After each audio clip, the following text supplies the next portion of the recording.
Perspectiva. Um programa do Observatório do Terceiro Setor, sempre explorando os horizontes da realidade brasileira.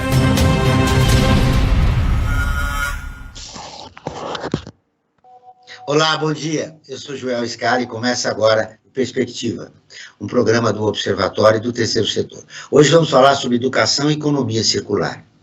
Apesar da sua importância e abrangência mundial, a economia circular ainda é um tema pouco debatido na sociedade brasileira. Para falar desse importante assunto, participam do programa de hoje a Sueli Furlan, professora assistente do Departamento de Geografia da Universidade de São Paulo, também professora e pesquisadora do Movimento Circular. A Carla Tenenbaum, que é cofundadora da Ideia Circular, uma iniciativa pioneira de educação e inovação para a economia circular. Com a apresentação do programa de Frank Valverde, que também trará os destaques do site do Observatório do Terceiro Setor. Você vai conferir as notícias do mundo com a repórter Maíra Lopes. Bom dia, Franklin. Bom dia, Joel, bom dia, Sueli, bom dia, Carla, e bom dia a você que está em sintonia aqui no Perspectiva da Rádio Brasil Atual. Qual o seu destaque da semana? Olha, João, nós temos vários destaques, né? Eu acho que o primeiro deles é uma pesquisa da Datafolha que dá que 75% dos entrevistados nessa pesquisa responsabilizam o governo Bolsonaro pela inflação que nós estamos vivendo hoje. Eu acho que até pouco, né? 75%. Na verdade, a grande responsabilidade é deles, né? Porque há muito tempo, né, o posto Ipiranga não tem funcionado na economia como se deve, né, Joel? Nem se fala dele mais. Nossa, nem se fala mais, né? Na verdade, ele está lá, nem sempre... Bom, a gente sabe por quê, mas não é nem um programa, né, um motivo de discutir. Mas, enfim, é importante registrar esse dado aí. O outro é que a gente percebe que o Banco Central perdeu o controle da inflação, né, também, né, quer dizer, nesse pacote todo aí digamos, de desmando, de desgoverno, né, a gente percebe que o país está meio à deriva na área da economia, né, e aí a gente vê a inflação que nós tínhamos dominado e acabado já há tanto tempo, né, João, a inflação sempre existiu, mas é aquela inflação, assim, absurda de você, a semana ver os preços aumentando, que nós sofremos lá para trás, antes de plano cruzado, de plano real, enfim, de tantos planos, plano verão e tantos planos que nós sofremos, ela volta hoje com aquela mesma virulência que existia antes. Isso é muito ruim, porque isso corrói o salário do trabalhador, né, e isso joga todo mundo numa situação de pobreza, de miséria, mais ainda do que já está o país, com pandemia e com tudo mais. E a outra, digamos assim, o grande destaque hoje, que ainda se repercute, Joel, é essa questão aí do Lollapalooza, né, que muitos artistas, indignados com essa situação toda que a gente está vivendo, né, fizeram críticas ao governo Bolsonaro, até pedindo a saída do presidente, né, de uma vez por todas, né. E aí o partido do presidente ficou indignado com isso, resolveu fazer uma solicitação ao TSE, e um juiz do TSE resolveu, não, tudo bem, não pode se manifestar, ou seja, censura, Joel. A gente achou que já tinha acabado esse tempo, não, ele está voltando, volta tudo que é de ruim, que estava lá para trás, está voltando também, a inflação, né, a censura, violência, enfim, todas essas coisas que estavam lá para trás, hoje voltam. Mas esse é um sinal, viu, Frank, do que nós podemos esperar nos próximos 6 meses. Exatamente, acho que isso mas é importante também a população perceber as diferenças, né? O presidente fala em a luta do bem contra o mal, mas a gente sabe quem que é o mal, né? Às vezes tem gente que está querendo se vender como bem, mas não é o bem não, né? Na administração dele, mais de 600 mil pessoas morrendo de Covid, né? A Amazônia destruída, inflação, então a gente sabe o que é o mal. O mal para a população brasileira é isso, né? Então a gente sabe que o bem contra o mal, o que nos espera. Mas enfim, o mais curioso de tudo isso, Joel, é que o pessoal do PL, partido do presidente que fez o pedido para o TSE, fez uma atrapalhada danada, deu os números errados lá das empresas e os nomes, isso não surtiu efeito nenhum. Isso foi um tiro pela culatra, ou seja, os artistas que se apresentaram criticaram muito mais, né, a situação, né, e o governo federal, alguns até mandando o presidente retomar algumas coisas, enfim, aquelas coisas que aí já virou uma certa baixaria nesse sentido, né, acho que mostrar a sua insatisfação, tudo bem, mas aí já entra num nível, né, que aqui, por exemplo, mesmo que eu queira muito, não vou reproduzir o que foi dito ontem no Lollapalooza. Mas o importante é que a censura não funcionou e as pessoas continuaram se manifestando, Joel. De qualquer forma, um episódio lamentável. Deixa eu cumprimentar as nossas convidadas. Bom dia, Sueli. Seja muito bem-vindo ao nosso programa. Olá, Sueli. Seu microfone está desligado, Sueli. Agora sim. Não, voltou a desligar. Oxa, vamos lá? Agora sim, você. Não, fechou outra vez. Ele está fechando. Agora abriu. Abriu? Agora sim. Vamos lá. Ah, tá. Estava faltando clicar no lugar certo. Seja muito Bom, o bem-vindo. prazer é todo meu. Obrigada pelo convite. Olá, Carla, tudo bem? Seja muito bem-vindo ao nosso programa.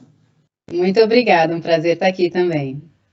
A pandemia alterou a realidade de muitas pessoas. Hoje temos mais de 12 milhões de desempregados no país, de acordo com o IBGE, e cerca de 19 milhões de pessoas passam fome, de acordo com a rede Pensam.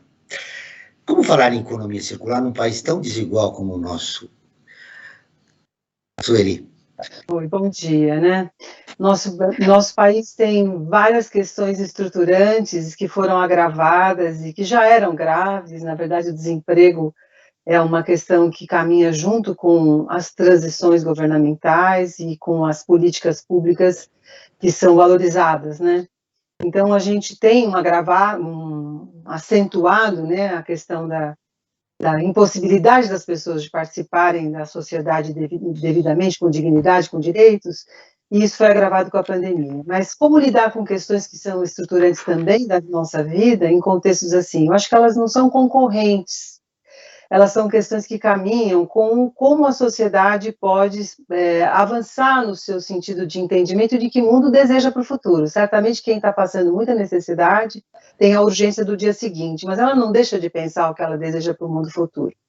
E a questão do movimento circular, da economia circular, essa questão de você compreender que o sistema natural ele tem uma necessidade de rever a sua exploração, a sua demanda de recursos, faz parte também da questão da fome, né? Se a gente pensar numa outra maneira de se alimentar, se a gente conseguir conquistar isso através da educação, se a gente conseguir pensar o quanto estamos nos envenenando com certas maneiras de se alimentar, a gente pode talvez superar algumas questões.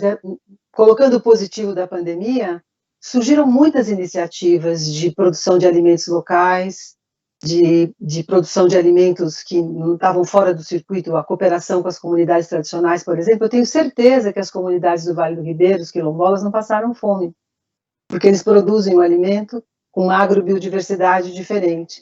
Então, é um bom exemplo de outro modelo de produção de sociedade mais local, que pode dar condição, né, nos momentos de aflição, sejam eles de pandemia ou de guerra, das comunidades não terem o suporte básico, que é a alimentação.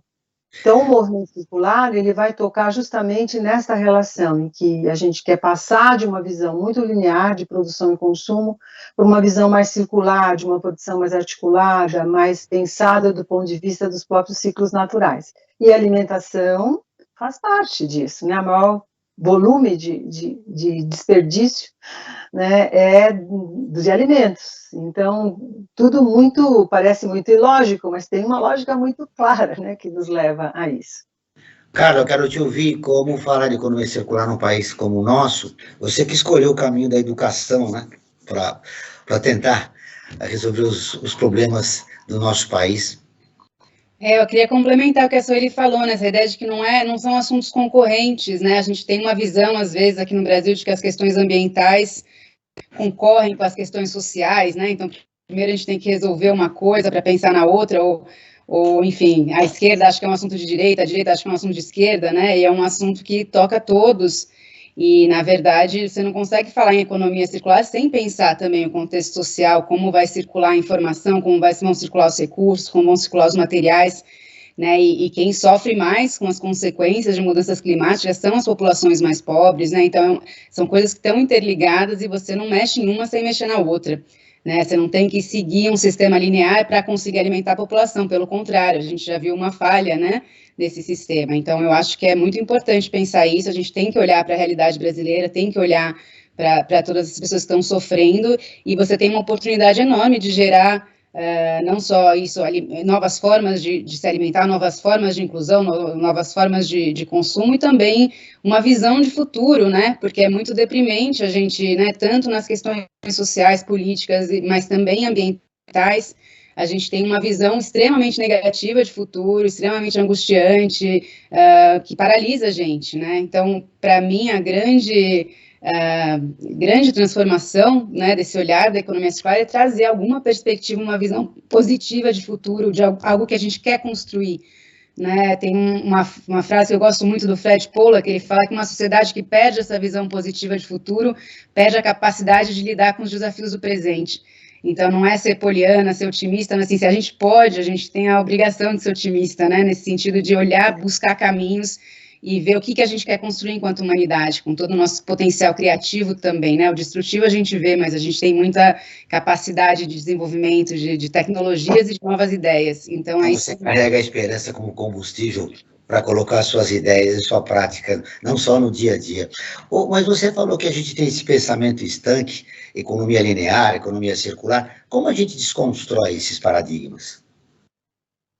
Como a gente, o que? Desculpa, João, desconstrói esses paradigmas, já que você acha que nós temos esse pensamento estanque, a esquerda acha isso, a direita acha aquilo, como a gente constrói um novo momento diante dessa realidade? Uhum. É o grande desafio, né, mas é saindo, acho que, das ideias prontas, né, que a gente ouve, que a gente compra, né, sobre tudo, né, então tem essa ideia no movimento de sustentabilidade de que nossa ação é muito destrutiva, que o máximo que a gente pode querer é minimizar os impactos, né, então o que é sustentável usa um pouquinho menos de água, um pouquinho de menos de energia, um pouquinho menos de material. E você vê toda a linguagem de relatório de sustentabilidade é essa, né? Toma banho mais curto, compra um pouco menos, joga menos lixo, joga o lixo no lixo. Você fala, mas o que é lixo? Né? O que é jogar o lixo no lixo? São materiais, né? A gente está desperdiçando todo esse valor. Então, toda a provocação, eu sigo a linha, né? A gente tem a nossa inspiração numa metodologia chamada Cradle to Cradle, que é do berço ao berço, que vem para desafiar essa ideia, né, que você tem a análise de ciclo de vida, você pensa que um material, você tem que olhar o caminho dele do berço ao túmulo, né, então desde a extração até o descarte, e ver onde você consegue minimizar um pouco o dano. E aí a grande provocação desse pensamento é por que a gente tem que pensar do berço ao túmulo? Por que um produto tem que ser descartado, tem que ir para o lixo? Se ele está sendo descartado, se ele não pode ser reaproveitado nos ciclos naturais ou no ciclo industrial, alguma coisa está errada. Então é você desconstruir essa ideia de lixo. Né? A gente fala que o lixo é um erro de design, então o lixo é um erro de intenção. Se uma coisa está indo para o lixo, alguma coisa está errada ali no começo. Então não adianta a gente pensar como gerenciar esse lixo, como reduzir esses impactos, se você não olhar lá no começo, quando a indústria pensa os seus materiais, seus produtos, como aquilo vai circular. Então é um pensamento que vem para revolucionar mesmo o jeito que a gente pensa, não é só um pouquinho menos ruim. A gente, né, os autores desse livro, o Cradle to Cradle, que a gente usa como inspiração, falam que ser menos ruim não é ser bom. Então, para ser bom, a gente precisa de um outro olhar. E é isso que eu gosto, eu acho que a economia traz, a economia circular, e é esse o nosso grande esforço de educação, é vir desconstruir mesmo essas ideias. Sueli, para usar o termo que a Carla acabou de falar, um novo olhar. Para a gente chegar nesse novo olhar, onde estão as resistências na sociedade brasileira? Bom, eu sou ambientalista desde sempre, né? Eu me conheci ambientalista ainda na minha adolescência, quando eu via propaganda que estão tirando o verde da nossa bandeira, e eu fui bater na porta do SOS Mata Atlântica, quer dizer, o que precisa fazer, né? Eu tinha 16 anos. Então, eu penso que a transformação, ela se dá num processo que não é curto, porque ele depende de dois fatores que eu julgo fundamentais na educação ambiental, né? Que é a diferença entre comportamento e atitude, né? Você pode até ter alguns hábitos, né? Mas a atitude é o valor que você tem. E dar valor é um valor cultural, é um processo. Nós somos todos bombardeados pelo que a Carla, né, acabou de dizer, dessa visão linear, né? Nós aprendemos essa visão linear, inclusive na educação, na escola, durante muito tempo. E aprendemos também, de outro lado, que a natureza faz diferente, que a natureza ela é muito eficiente nos seus processos. Mas isso não chegou no valor, né? Então, a gente se esforça bastante na escola, mas a gente educa para aquele momento, muitas vezes, e não vai colher na sociedade, que é onde realmente tanto os hábitos como os valores vão se conjugar para uma transformação da sociedade. Então, eu acredito muito nas conquistas, e as conquistas sempre se deram no movimento social, fora da escola, né? A escola recebeu a educação ambiental depois que ela surgiu na sociedade, a escola está recebendo a economia circular depois que ela já existe como um movimento no processo do design, no processo industrial, ou mesmo nos movimentos ambientalistas, né? Nas pressões. E pressão não é uma coisa ruim, porque você fala às vezes para algumas pessoas que são dessa polarização direita-esquerda, que pressão é coisa ruim. Não, pressão é coisa boa. Pressão é quando um coletivo decide que quer um caminho e vai lutar por ele. Então, ela tem atitude, tem comportamento, né? Ela tem um valor que ela quer buscar. E se o valor for um valor ligado a esses valores, princípios básicos, né? De que liberdade também se baseia em leis, de que nós já temos um bom repertório legal, que existem os direitos da natureza, que a natureza faz parte, sem ela, todo mundo é natureza, a gente está na natureza, e a gente está em risco por estar provocando tantos desequilíbrios, né? Então, isso tudo é um conhecimento que vai ser promovido na educação de escola, de acordo com concepções que se tem da educação, de acordo com pautas importantes que a educação pode abraçar, mas também na relação das escolas, aí pegando a educação formal como recorte, com os processos maiores que a sociedade está vivendo. Eu ainda acho que a economia circular, que é uma grande frente que veio do movimento ambientalista, tá, ao longo de... O Cradle to Cradle é uma coisa bem antiga, né? Bem antiga que eu digo, é do século XX, assim, lá depois da década de 60, mas é século XX, está chegando agora no XXI com uma potência maior. Mas essa potência maior que está sendo discutida na sociedade, ela precisa ainda entrar na escola com uma outra questão, que é como fazer isto também ser uma pauta da escola. Então, o movimento circular, ele é um pouco isso, a gente quer dialogar com todos, né? Não formal, fora da escola, formal dentro da escola, para ver uma sociedade com atitudes e comportamentos, com outros valores e também com outros hábitos, que é o mais difícil, que o hábito é cultural. Então, tudo que a gente tem, fomos nós mesmos que construímos essa visão de degradação, essa visão de que a natureza é inesgotável, de que tudo eu posso tirar e não preciso me preocupar para onde vai, essa visão da linear do túmulo, né, e não a visão do ciclo, né. Então, isso foi construído, e agora tem que desconstruir para construir tudo ao mesmo tempo e numa possibilidade de formação de outra sociedade, com outras possibilidades e valorizando direitos da natureza. Vamos ouvir agora a Rádio ONU, parceira de conteúdo do Observatório do Terceiro Setor, com a reportagem "O mundo caminha para a catástrofe climática", afirma a chefe da ONU. A Maíra Lopes, de Nova York, tem as informações. Em mensagem de vídeo, o chefe da ONU destacou a importância de manter vivo o objetivo de conter o aquecimento global em até 1,5 graus Celsius, lembrando que é necessário reduzir as emissões globais em 45% até 2030. And that main problem is the enormous emissions gap. The science is clear, so is the math.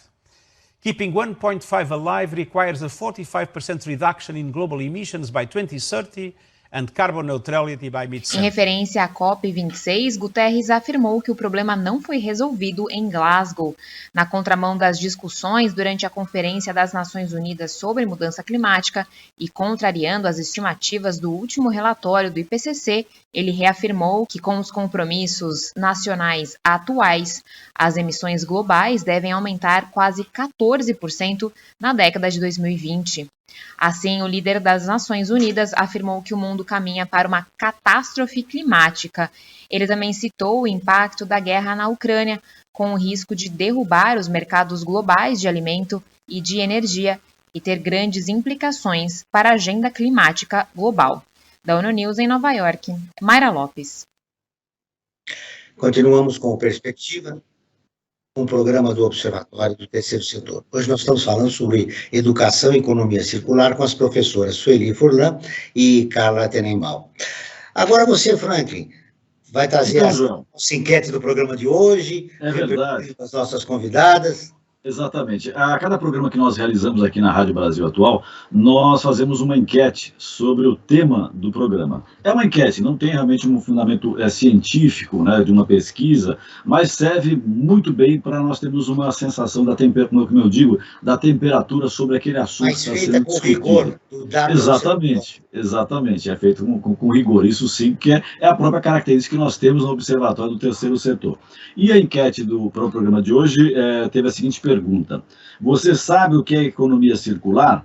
E olha só o resultado, nós temos que trabalhar um pouco mais para esclarecer, porque 48% das pessoas disseram que sim, contra 52 que disse que não sabe o que é economia circular. Então, eu já até aproveito aqui para acrescentar uma informação que é importante. O que vem a ser economia circular? É um modelo de produção e consumo, no qual você partilha, você reutiliza, você trabalha com a reparação, que é uma coisa que está acabando nos dias de hoje, quebra alguma coisa, joga fora e compra um novo, que isso é mais barato você comprar um novo do que consertar. Chegou a esse absurdo. Ferro elétrico, por exemplo, é um deles. Guarda-chuva é outro, né? Quebrou, joga fora. Então, essas coisas não contribuem nada para a economia circular, né? Então, é importante destacar isso, além da renovação e da reciclagem. Esses são os itens que fazem a economia circular, chamada economia circular. Então, a gente precisa, vamos, a cada programa, né, Joel, reforçar esses dados, essa explicação, para que todos e todas entendam o que vem a ser a economia circular e os benefícios que isso traz para todos e todas e para o meio ambiente, para o planeta Terra como um todo.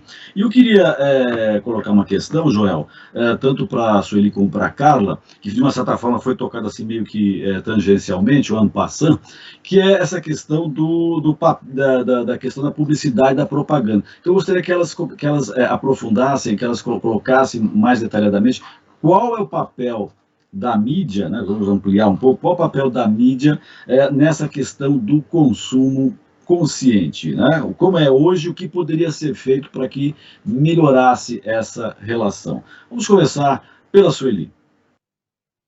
Bom dia, excelente pergunta, né? Bem assim complexa, né? Mas vamos lá. Você tocou na questão da obsolescência programada, né? Que é isso que faz com que os produtos tenham essa durabilidade curta e que a gente pensa sempre num novo, e o que a mídia às vezes ajuda a fazer é criar essa expectativa de que a gente precisa trocar o celular, a gente precisa trocar tudo, porque tudo vai ficando ultrapassado. Isso é uma captura das nossas mentes, né? Lida com o psicológico das pessoas, no sentido de que elas se envolvem com essa linguagem do mercado, que é do vender mais e do vender sempre, do precisar disso. Isso é próprio do sistema mesmo econômico que a gente vive. Então, como que a publicidade, assim, a contracorrente, né, o movimento pelo um consumo chamado consciente ou responsável, o nome que se dê para isso, pode ajudar a pensar, a pelo menos colocar em pauta aquilo que já é um avanço dentro do sistema produtivo, que é a economia circular, né? Você não pensar linearmente, então, matéria-prima, produção, consumo e descarte, que é o que a Carla acabou de dizer, isso é o que a gente entende por linear, né? Isso está fora da natureza? Não, isso também vai chegar lá no aterro sanitário, lá o que a natureza vai ter que dar conta desse acúmulo e jogar fora um monte de recursos naturais que poderiam estar ciclando, né? Que poderiam não chegar nisso. Então, o que a mídia talvez possa mostrar é que já existem muitas iniciativas de design, de projeto, de produção, em que você pensa a matéria-prima como algo que não precisa ser sempre a matéria-prima inicial, que ela pode ser uma matéria-prima reutilizada ou reciclada, né, ou reduzindo a sua quantidade de impacto e desperdício no processo industrial. Então, essa visão de que o consumo, que o descarte não é o ponto final, mas que antes de chegar eu não vou ter descarte zero, né? A meta da economia circular é não ter o descarte, né? Você conseguir que todo o processo produtivo, seja para produzir um lápis, uma caneta, um caderno, um celular, um computador, ele tem todo o seu processo um caminho em que ele vai ser produzido, mas ele vai, todo momento em que ele precisar ser trocado ou não precisar, ele pode ter uma outra forma de acontecer para poder melhorar o processo e não descartar tanto. Até o celular, porque há celulares que não precisa trocar o aparelho inteiro, você pode escolher, sei lá, você pode trabalhar esse equipamento tão fundamental hoje, de modo que ele cause menos impacto em lixo eletrônico, né? E você não jogar fora tanto recurso. Então, a economia circular, ela é bem muito óbvia no sentido que o circular é o forte, mas como fazer isso, né? Um pouco o modelo inicial é imitar o que a natureza faz. A natureza tira recursos, faz as árvores produzem para a atmosfera vários tipos de gases, e depois ela absorve a água, faz matéria orgânica, alimentar, e isso é um processo do ecossistema, é como se fosse um ecossistema. em que tudo cicla, né? Todos os materiais ciclam. No processo industrial, que é o processo de transformação da natureza em coisas que trazem benefícios para o homem, para a sociedade, é fazer esse processo ser menos linear, né? Ou chegar ao ponto de não ter descarte. Seria o ideal, né? A gente conseguir utilizar tudo, muitas vezes, fazer um produto entrar na roda da produção muitas vezes, uma matéria-prima entrar várias vezes, ou mesmo transformada, entrar de novo no sistema produtivo. Muitos chamam isso de ecologia industrial, que é uma coisa também bastante interessante de se estudar, como você aproxima os produtos que uma indústria faz com outras, e ali você tem as matérias-primas vivas, sendo retrabalhadas, ressignificadas, né, reindustrializadas, e não viram descarte. Do ponto de vista do consumidor, ele também será um consumidor que também vai entrar no círculo, né? Ele também vai fazer o processo que é a parte dele, de poder retornar, de poder também reutilizar, de poder retornar no sentido reciclável. Desculpa, fui muito longa, mas... Perfeito. E a Carla, o que você acrescentaria nessa explanação que a Sueli fez a respeito do papel da mídia na questão do consumo consciente? Eu achei ótima. Eu só queria comentar que eu fiquei surpresa positivamente aí com a enquete. Assim, quase metade das pessoas terem ouvido falar de economia circular. Hoje em dia eu já estou achando bom, porque quando a gente começou lá, quase ninguém tinha ouvido falar nisso, nem nas empresas, nem no movimento ambientalista. Agora está crescendo, então que bom que quase metade dos ouvintes, né? Isso, ou mais de metade, sabe o que é. Agora 52% que não conhece e 48% que conhece. É isso? Está quase chegando a metade dos que conhecem. Quase chegando a metade, muito bom. Agora, assim, o que a gente tenta desconstruir, quando a gente começou, o desafio era que ninguém tinha ouvido falar. Agora as pessoas às vezes ouvem falar de um jeito meio superficial, é um pouco como reciclagem, alguma coisa assim. Então, a gente tenta desconstruir, que vai muito além disso, né? E eu acho que o que eu complementei, acho que, assim, o lugar da mídia... É claro que é fundamental, porque algumas pessoas às vezes recebem a informação e recebem esse estímulo ao consumo, esse consumo ainda que, né, o que significa a vida da pessoa é comprar e comprar cada vez mais, então acho que tem um trabalho por aí, mas também um trabalho antes que é quais são os produtos que estão sendo oferecidos, como eles estão oferecidos, quais são esses caminhos nossos, né, de consumo. E aí eu só acrescentaria também a tua explanação, porque eu acho que tem todos esses modelos, mas o que eu acho interessante olhar essa coisa dos ciclos, né, que nem a Sueli falou, a natureza é cíclica, você tem um ciclo da água, um ciclo do carbono, um ciclo do, enfim, né, todos uma matéria-prima, não é que não existem resíduos, você tem muito resíduo, mas esse resíduo sempre está alimentando outras coisas. Isso no ciclo biológico fica claro, e a gente também tentar pensar os produtos que vão voltar para a biosfera, como eles podem voltar de uma forma que alimente esses ciclos, né,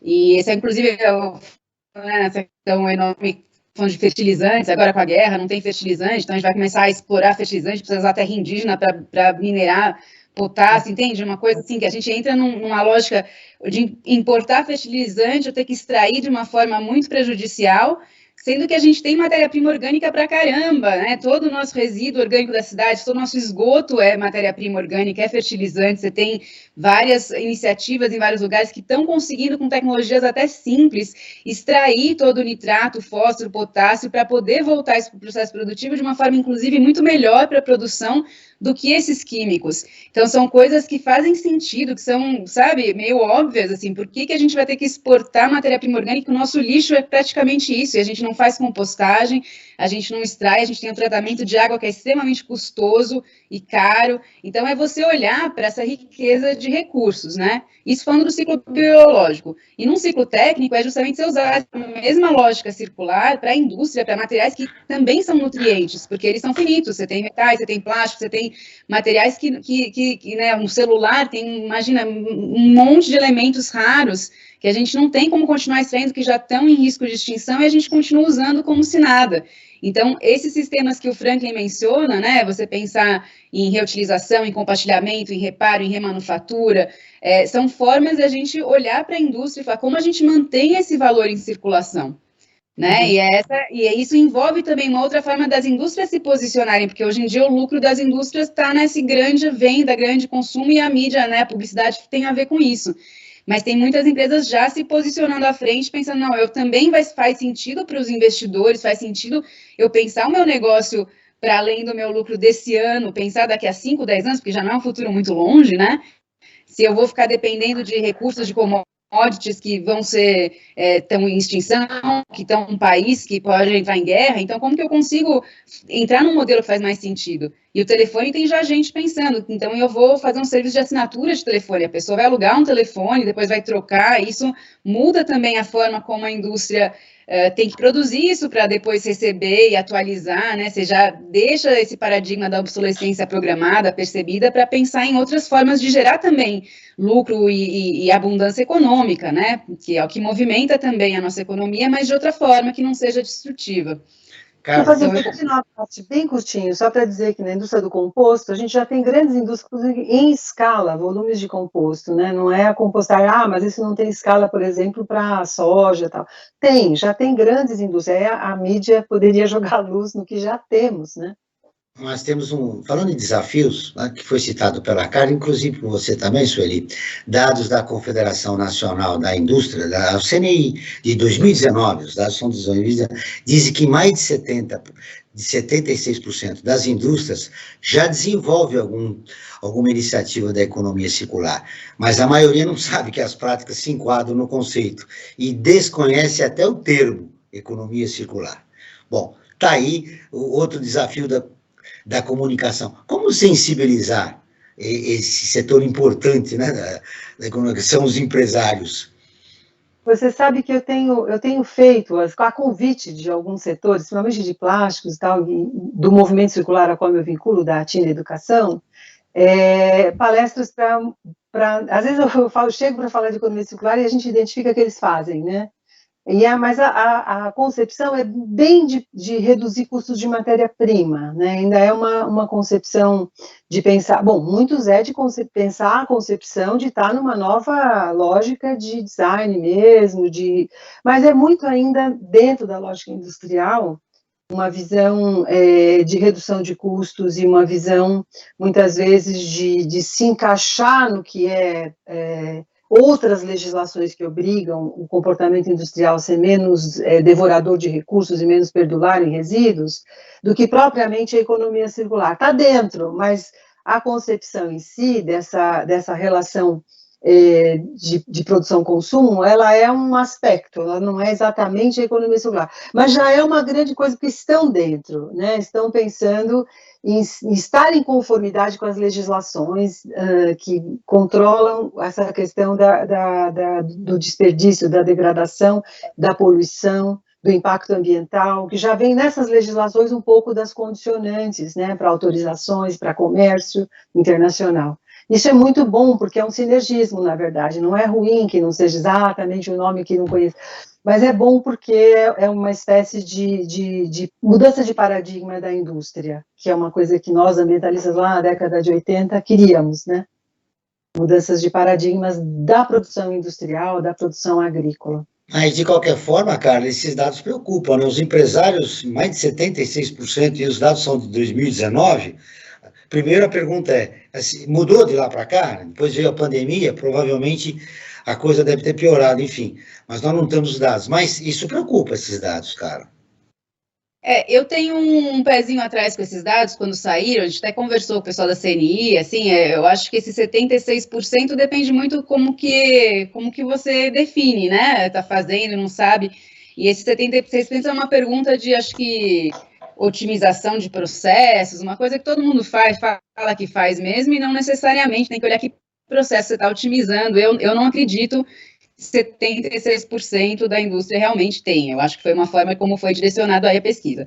Mas eu acho que realmente está crescendo. A gente começou a ideia circular pensando em educar, justamente a nossa tentativa era falar com o setor produtivo, porque essa metodologia que a gente segue do berço a berço, a ideia é que a gente já tem um foco enorme, né, entre aspas, no consumidor, nas pessoas, para fazer o consumo consciente, jogar o lixo do jeito certo, mas se você não olhar para esse setor produtivo, você não tem uma oferta realmente de produtos que as pessoas possam escolher, né, e as pessoas que querem, às vezes, ficam muito confusas, você não tem a informação, você não tem realmente opções, né, então você tem que realmente transformar esse setor produtivo, e quando a gente começou a falar com as empresas, viu que as pessoas não estavam nesse momento, não entendiam que o mercado também não estava pedindo, então é importante as pessoas saberem, para poderem fazer essa pressão positiva aí que a Sueli falou, né, ter essa massa crítica que está pedindo essa transformação. Então a gente criou a ideia circular, como um espaço realmente de educação, de comunicação, de inovação para a economia circular, para criar essa consciência mesmo, para as empresas procurarem a gente quando realmente entendessem do que a gente estava falando e quisessem explorar como fazer isso, e para que as pessoas também entendessem e pedissem mais disso, né? E agora a gente vê, eu acho que tem cada vez mais, a gente tem sido muito procurada, tem muitas empresas querendo fazer, não sabem bem como, algumas sabem, mas sabem que vai ser difícil. Então, eu acho que isso que a Sueli falou talvez sair desse paradigma também que a gente tinha, né, de que os ecologistas de um lado, a indústria do outro, e um apontando o dedo para o outro, um é eco-chato, o outro é do mal. Então, assim, entender que a gente ainda está engatinhando como, né, a espécie humana para perceber o tamanho do buraco que a gente se enfiou nesse sistema linear aí, nesse sistema destrutivo, e que a gente tem que sair disso junto. Então, mas é muito importante pontuar a legislação, né? A lei de logística reversa, ela induziu a indústria, né, a rever. Não é porque ela pensou em um outro paradigma, mas isso faz com que o processo industrial também avance. Então, tem aí realmente um jogo, né, que tem que considerar que a legislação também avançou bastante. E ela, de alguma maneira, ela controla as relações das indústrias com o mercado. Sueli, é possível que esse avanço que você está registrando é que ele partiu da sociedade civil, né? Por exemplo, a coleta de lixos em determinados segmentos da população deu muito certo. E a partir daí pode sensibilizar o maior número de pessoas. Agora eu quero convidar você, que está nos ouvindo, para que você, se você quiser ficar informado sobre projetos, causas sociais e direitos humanos, siga o Observatório do Terceiro Setor nas redes sociais e acompanhe informações do Brasil e do mundo.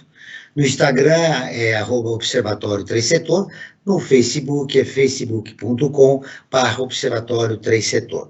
Os nossos programas de rádio estão disponíveis no canal do Observatório no YouTube.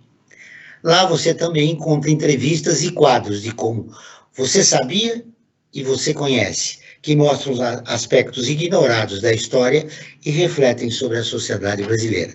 No canal também você pode assistir às lives realizadas pelo Observatório toda quinta-feira às 17 horas. Basta buscar Observatório 3 em numeral setor. Repetindo, Observatório 3 em numeral setor. Frank Valverde, mais informações? Sim, verdade, João. Convidadas? Sim, temos algumas informações aqui importantes do site do Observatório. Como você bem disse, o endereço não custa a gente repetir novamente, observatório3setor.org.br, o 3 em numeral. E eu convido a todos e a todas que visitem o nosso site, né, o nosso portal, e lá vai encontrar uma série de notícias, de informações vinculadas à questão da cidadania, fundamentalmente, né?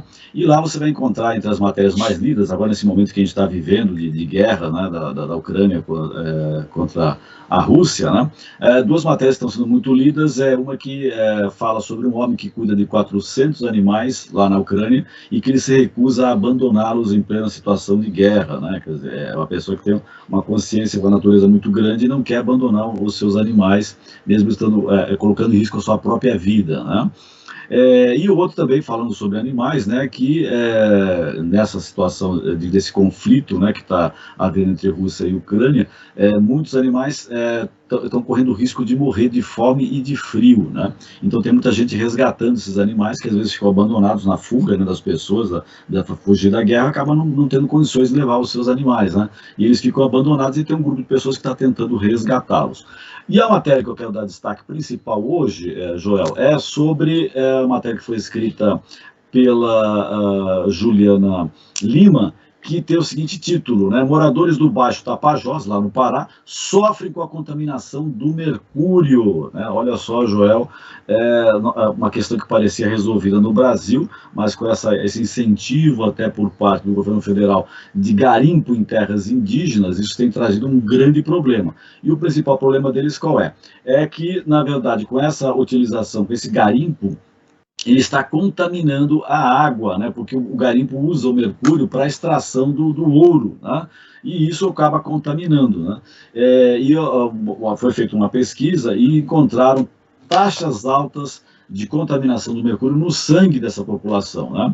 Esse foi um estudo feito pelo Laboratório de Epidemiologia Molecular da Universidade Federal do Oeste do Pará, tendo em parceria a Fiocruz e também o WWF Brasil, né?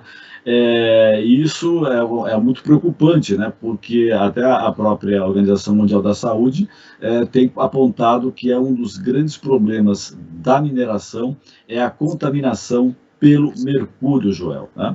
E essa matéria e outras matérias no site do Observatório do Terceiro Setor, você pode utilizar também um formato de áudio, né? Uma ferramenta que nós temos de audiodescrição desses conteúdos escritos que contribuem para que os deficientes visuais consigam também ter acesso aos nossos conteúdos, Joel. Eu não sei se você vai anunciar, Frank, mas a nossa repórter, Fernanda Garcia, está a caminho do Xingu para produzir algumas matérias para o Observatório. Boa lembrança, Deve Joel. chegar amanhã lá e já provavelmente nós teremos daqui 2, 3 dias algumas matérias do que está acontecendo hoje no Xingu em relação às populações originárias. Em abril de 2021, São Paulo anunciou, aí você que é esperançosa, cara, anunciou o projeto Sampa Circular, que se tornou a primeira cidade do mundo a formalizar uma parceria com a Fundação Ellen MacArthur, uma referência na economia circular. Bom, essa iniciativa é boa. Como é que chega num maior número de pessoas? São Paulo agora é a cidade, Sampa Circular. E o que quer dizer isso em termos práticos, Carla? Começo com você. A gente fez uma entrevista até com o pessoal da Prefeitura de São Paulo, justamente para saber. Está lá no nosso blog, se alguém se interessar, na ideiacircular.com/blog. A gente conversou com eles, tem uma série de iniciativas, inclusive de alimentação, né, de trabalhar também com a produção de alimentos nas periferias de São Paulo. Tem muitas iniciativas, assim, você dizer Sampa Circular não quer dizer que a cidade vai ficar circular de uma hora para outra, né? Você tem que ter todo um trabalho, eu acho que faz parte, né? Estão trabalhando com as ODS, tem uma série de iniciativas que são muito válidas e é bem interessante. Eu acho que esse tipo de parceria ajuda a trazer visibilidade e trazer compromissos, né? E eu acho que tem, como a Sueli estava falando, acho que o papel mesmo de políticas públicas, de entender mesmo nessa questão, né, de tratamento dos resíduos urbanos, que é bem importante o papel daí dos municípios, de olhar essa riqueza de resíduos que está sendo desperdiçada, né? Você tem outras ligações na América Latina como um todo, você está tendo várias coalizões para trabalhar localmente a economia circular, então olhar o que cada um pode fazer, o que os governos já estão fazendo, né? Aqui no Brasil a gente ainda não tem essa esperança tão cedo, né, de ver qualquer coisa positiva saindo, pelo contrário, né, um retrocesso, assim, que fica difícil mesmo você manter, não, a gente precisa colocar essa régua mais em cima, se for baixar tanto essa régua, a gente não caminha. Mas é muito positivo, acho que é bem interessante você ver mais cidades, não é só São Paulo, tem cidades do Nordeste, tem Salvador, tem várias cidades trabalhando e buscando entender, né, o que cada um pode fazer com essa. São muitos atores mesmo, acho que todos têm seu lugar, é uma transição muito complexa e a gente precisa mesmo de muitas iniciativas e essas coisas se retroalimentarem de uma forma positiva, né, as políticas públicas estimulando aí o setor produtivo, estimulando as pessoas, a mídia trazendo mais informação, como vocês estão fazendo, trazendo exemplos inspiradores, discussões sobre os conceitos, então eu acho muito positivo. Qual a importância desse projeto para a cidade? Para a cidade de São Paulo? É isso para a Sueli, eu quero ouvi-la agora. Tá bom, desculpa. Bom, eu sou realista esperançosa, né? Me parafraseando o Ariano Suassuna. Eu sou bem realista, acho que as bandeiras, elas têm significado, mas a concretização disso são muitos desafios, como disse Carla, né?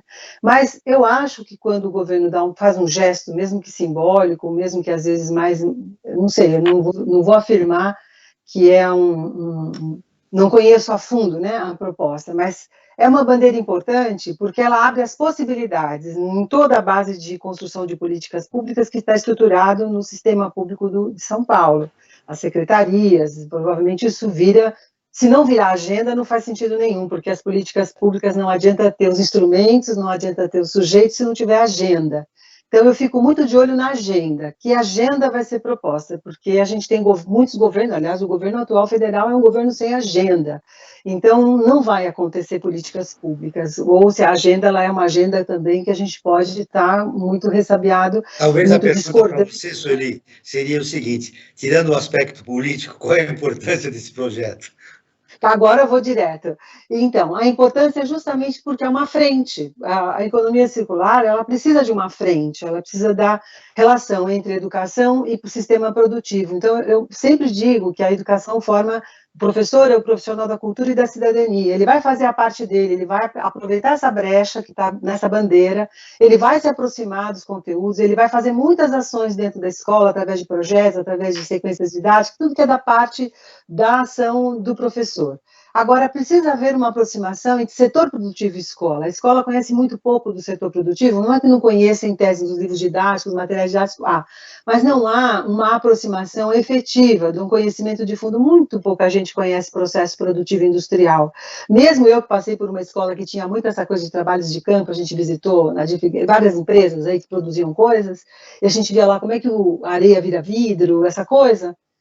Mesmo isso está muito longe ainda das vivências, então mais vivências possíveis entre o setor produtivo, essas iniciativas todas, esse setor que está nesse caminho parecido com uma visão menos linear da produção, seguindo a legislação, tudo isso é uma pauta grande, então eu vejo como uma coisa muito favorável se tiver agenda, se a agenda chegar a ser uma agenda possível para a educação, para as escolas, a educação formal, ou mesmo educação informal, ONGs, e setor produtivo, porque aí a articulação da sociedade civil pressionando por políticas públicas. Sempre, né? Foi sempre assim, né? O Brasil é feito de conquistas, muitos esforços, pequenas conquistas, mas é muito empurrar as coisas sempre, e eu acho que isso é próprio da sociedade, é o que produz conquistas.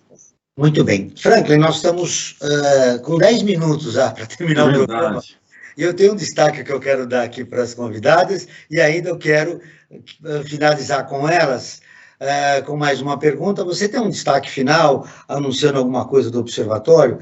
Eu acho que o Observatório em Movimento era importante até para as nossas convidadas saberem, né? Exatamente, é o que eu ia falar, João. Nossa, do Observatório do Terceiro Setor, nós temos um projeto chamado Observatório em Movimento. O que vem a ser? É uma iniciativa que nós procuramos ouvir uma série de especialistas das mais variadas áreas do conhecimento do como viver melhor no pós-pandemia, né? Nós estamos entrando numa fase, lentamente, é bem verdade, mas estamos entrando numa nova fase, essa podemos chamar agora do pós-pandemia, já que a maioria das pessoas estão sendo vacinadas e está caindo os números de contaminação. Esperemos que diminuam mais ainda. Agora, como viver esse momento que nós vamos iniciar agora, que estamos iniciando agora? Para isso, eu convido a todos e a todas que visitem o nosso site, né, o Observatório do Terceiro Setor, observatório3setor.org.br, que lá vocês vão encontrar todas essas matérias com esses especialistas sobre esse pós-pandemia. E também quero fazer um convite para que conheçam uma nova ferramenta que nós temos, que é o Apoie o Terceiro Setor, uma plataforma online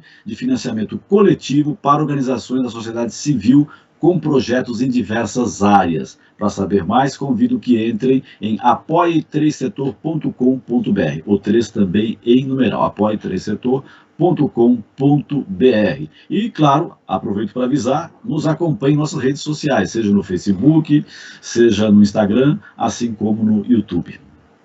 Segundo o Atlas da Juventude 2021, os jovens se engajam em causas políticas, sociais e ambientais, principalmente por meio das redes sociais. Hoje o Brasil tem quase 70 milhões de crianças e adolescentes entre 0 e 19 anos de idade, segundo o IBGE.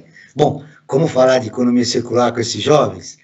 Eu peço uma resposta bem sintética das nossas duas convidadas, porque eu tenho uma pergunta final para as duas. Começo com você, Sueli, que você terminou de falar.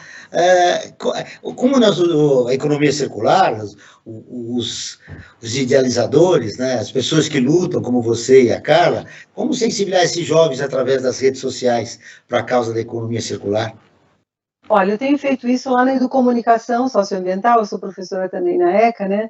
E a gente tem feito uma ação, é o agir, né? É você criar boas relações com a rede social, mas criando possibilidades reais de atuação. Eu fui uma jovem que encontrei uma possibilidade de atuação no terceiro setor, e foi aí que eu me encaminhei para a questão ambiental. O jovem também é assim, ele vai se encaminhar de acordo com aquilo que ele faça sentido para ele. A educação tem que fazer sentido para ele, e ele vai tentar se aproximar. Então, quanto mais a gente puder, como essa mensagem que foi dada agora pelo Frank, de que há eu adorei a ideia do observatório em movimento, que eu acho que é isso que faz o jovem para essa nova forma de comunicação muito ágil, muito conectada, que é o movimento. Então, eu gosto do ativismo, certo? Então, eu vou dizer para vocês que é criar pautas de atuação. Então, ele precisa estar fazendo as coisas, ele não pode estar só ouvindo. O ambiental, a gente até sabe muito, mas a gente age pouco. Então, colocar em ação. Então, propostas que o jovem possa se engajar fazendo, né? Vai na rede social produzir conteúdo, eles já fazem. Mas como fazer isso, por exemplo, pós-pandemia, uma pesquisa da situação de trabalho e renda, como fazer isso, a situação ambiental do meu bairro, como fazer investigação sobre essas pautas que estão muito próximas e que são legítimas e que ele certamente vai se politizar e se engajar e perceber onde estão as contradições do nosso mundo. Deixa eu ouvir a Carla rapidamente, para a gente caminhar para o final do programa. Olha lá, eu queria lembrar, assim, eu lembrei as coisas da escola, meu despertar ambiental foi pela escola com 12 anos, minha escola fez um projeto de pesquisa aí e selecionou algumas pessoas para irem para Rio 92, eu fui uma das representantes da escola lá na Rio 92, com um trabalho sobre resíduos sólidos, então, assim, realmente é muito legal que você dê essa oportunidade para os jovens que já estão interessados.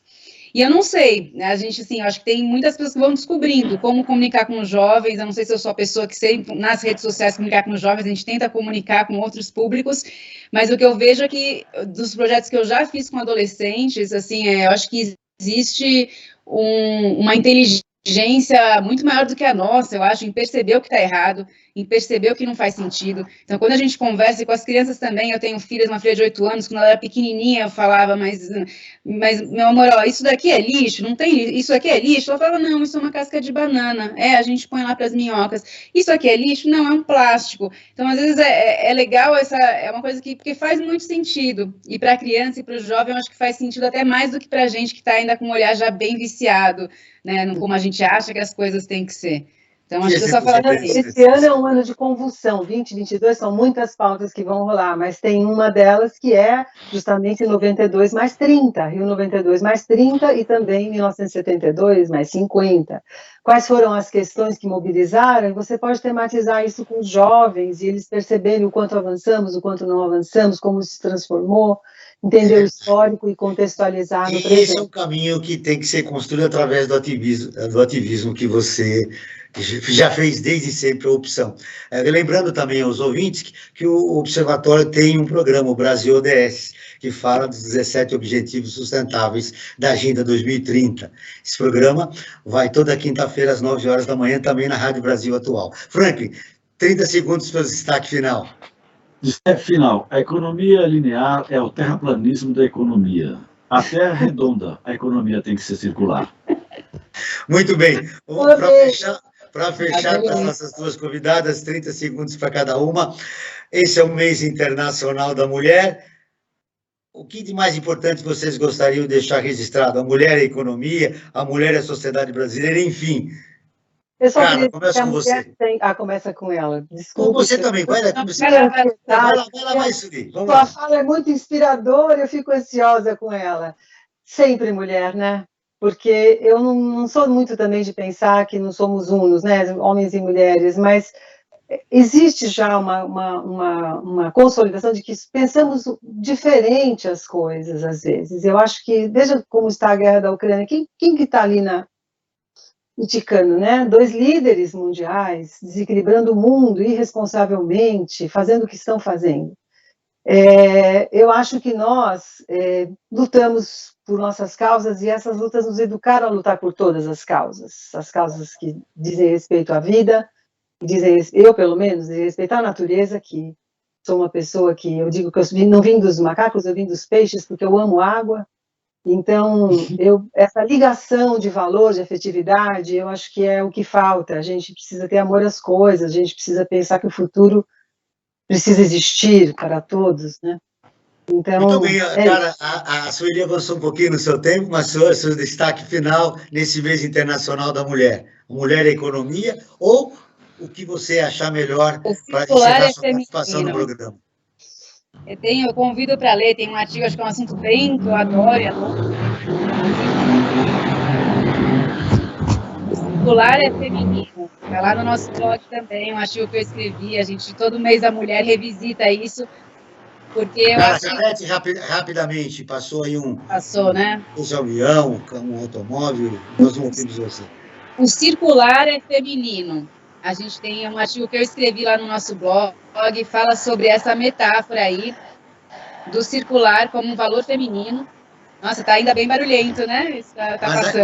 Mas foi bom o registro, gostei. O circular é feminino, assim, não só assim, pensando como uma metáfora, não é que é uma questão de mulheres e homens também, né? Mas assim, se você for pensar literalmente, a economia linear foi criada por homens, é muito recente essa inserção das mulheres, né, tomando decisões aí políticas, econômicas, então é um sistema destrutivo criado, enfim, por pessoas do gênero masculino, mas também é uma lógica masculina, essa lógica linear de exploração de força bruta, então é de se conectar, tanto os homens quanto as mulheres se conectarem com uma lógica circular, que é de cuidado, né? Hoje em dia são as mulheres que ficam com essa função do cuidado aí da casa, da família. Se a gente pensar que o planeta é a nossa grande casa, pensar como a gente faz economia, como a gente faz política, cuidando da nossa casa comum, tendo essa lógica feminina que é regenerativa, que é criativa e que é de cuidado e circular. Muito obrigado, então eu falaria isso. Não é só o olhar feminino, não é só o circular feminino, o mundo é feminino, basta nós reconhecermos isso para construirmos uma sociedade melhor. O Perspectiva está terminando, agradeço a presença de Sueli Furlan, professora assistente da Universidade de São Paulo, ela é do Departamento de Geografia. A Carla Tenenbaum, que é cofundadora da Ideia Circular, uma iniciativa pioneira de educação e inovação para a economia circular. Esse programa foi produzido pela equipe do Observatório do Terceiro Setor. Na próxima quinta-feira, às 9 horas, acompanhe nosso programa Brasil ODS. Na pauta do programa, igualdade de gênero. Não perca. E ficamos por aqui sempre na luta por uma sociedade mais justa, solidária, sustentável e tolerante. Até o próximo programa. Você acabou de ouvir Perspectiva, um programa do Observatório do Terceiro Setor.